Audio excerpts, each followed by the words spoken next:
আমার খবর। স্কলেজ গুরুকুল শান্তিনিকেতন আগত শিক্ষাবর্ষে ভর্তির আবেদন শুরু হয়েছে। প্রথম 100 জনের ভর্তির ক্ষেত্রে বিশেষ ছাড়। গোয়ালপাড়া রোড, তালতোড়, শান্তিনিকেতন। বীরভূমের নলহাটিতে গোপন সূত্রে অভিযান চালিয়ে এক 4 চাকা গাড়ি থেকে উদ্ধার হলো প্রায় 20,000 জিলেটিন স্টিক সহ বিপুল পরিমাণ বিস্ফোরক। ঘটনায় নারায়ণ ঘোষ নামে এক ব্যক্তিকে গ্রেপ্তার করেছে নলহাটি থানার পুলিশ। মঙ্গলবার রাতেই ঝাড়খণ্ড সীমানা সংলগ্ন সংকেতপুর গ্রামে অভিযান চালিয়ে পুলিশ গাড়িটিকে আটক করে। তল্লাশিতে মেলে বিস্ফোরকের ভান্ডার। গাড়িটি বাজেয়াপ্ত করা হয়েছে, তবে চালক ও খালাসি পলাতক। ধৃতকে বুধবার রামপুরহাট মহকুমা আদালতে তোলা হলে আদালত 3 দিনের পুলিশ হেফাজতের নির্দেশ দেন। পুলিশের প্রাথমিক অনুমান, এই বিস্ফোরকগুলি অবৈধ পাথর খাদান বা অন্যান্য বেআইনি কাজে ব্যবহারের উদ্দেশ্যে কোথাও নিয়ে যাওয়া হচ্ছিল। বিস্ফোরকগুলি কোথা থেকে এলো, কারা এর সঙ্গে জড়িত তা খতিয়ে দেখা হচ্ছে। এদিকে দিল্লি বিস্ফোরণের ঘটনায় মাত্র একদিন পরেই এই বিপুল পরিমাণ বিস্ফোরক উদ্ধারে বীরভূম জুড়ে চাঞ্চল্য ছড়িয়েছে।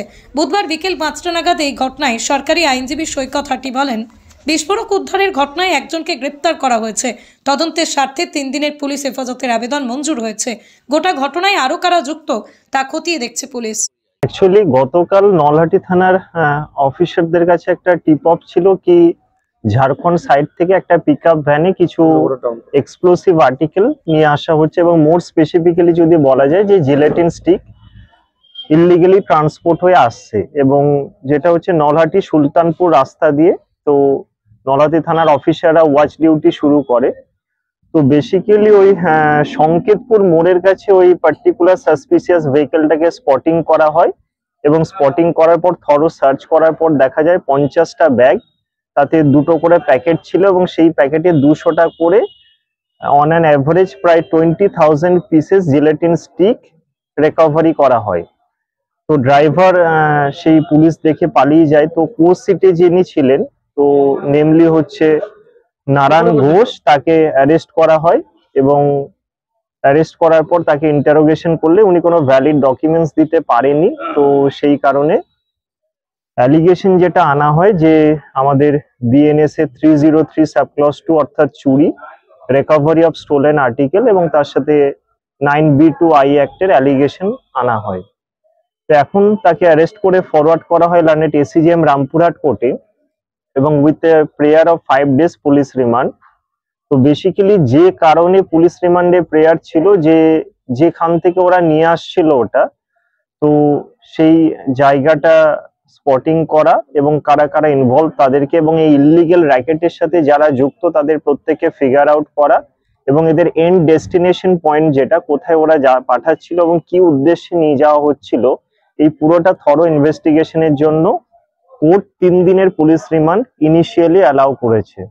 তো after 3 days completion of police remand আসামিকে আবার প্রডিউস করা হবে এবং ইন দ্য মিন টাইম ইনভেস্টিগেশনে যে ফার্দার ডেভেলপমেন্ট সেটা উঠে আসবে। যাকে ধরা হয়েছে সে এই ঘটনার সাথে কিভাবে যুক্ত? অ্যাকচুয়ালি যে গাড়িটা সিজ করা হয়েছে সেই গাড়িতে ড্রাইভারের পাশের সিটে সেই ব্যক্তিটা ছিল এবং তার এক্সক্লুসিভ পজিশন থেকে পাওয়া গেছে এবং ফুললি অ্যাওয়্যার ছিল কি সেখানে এক্সপ্লোসিভ আনা হচ্ছে এবং সেই পুরো ঘটনাটা লিড করছিল। সুতরাং তার তো একটা ইনভলভমেন্ট বা কনাইভেন্স খুব ক্লিয়ারলি অ্যাট দিস জাংচার চলেই আসছে প্রাইমা ফেসে। কোথা থেকে আনা হচ্ছিল? ওটা ঝাড়খণ্ড সাইড থেকে আসছিল, এরকমই কিছু একটা খবর ছিল। তো স্পেসিফিক কোথা থেকে আসছিল ওটা ফার্দার ইনভেস্টিগেশনে ফিগার আউট হবে বা রিভিল হবে। শান্তিনিকেতন গোয়ালপাড়া তালতোড় রোডে তৈরি হয়েছে অত্যাধুনিক পরিষেবা সম্পন্ন একটি ইংরেজি মাধ্যম স্কুল, স্কলেজ গুরুকুল শান্তিনিকেতন। স্কুলে রয়েছে smart classroom, activity based learning, NEET ও IIT JEE প্রস্তুতি, অলিম্পিয়াডের প্রস্তুতি, ইনডোর স্টেডিয়াম এবং ট্রেন্ড ফ্যাকাল্টিজ। নার্সারি থেকে দ্বাদশ শ্রেণী পর্যন্ত ভর্তি চলছে। বিস্তারিত জানতে যোগাযোগ করুন 9609039000 এই নম্বরে।